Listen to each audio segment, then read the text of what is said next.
বাবা কি দেবো? কি দেবো তোমার? এইটা দেবো? এটা তোমার দেওয়া যাবে না। শোনো শোনো শোনো, এই ভাত খাবা? আগে দেবো দেবো, বলো তোমার আম্মুক বলো তোমার ওকে ভাত দাও।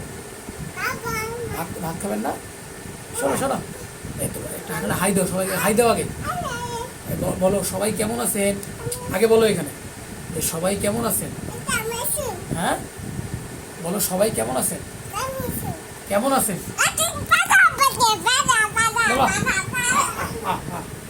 বলো সবাই কেমন আছে?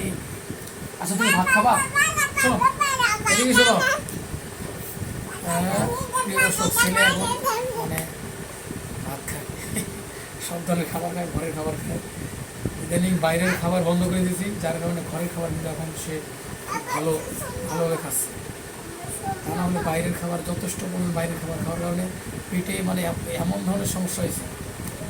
আর এখন বাইরের মানে ঘরের খাবার খাচ্ছে, নিজে নিজে চাইয়া ঘরের খাবার খাচ্ছে।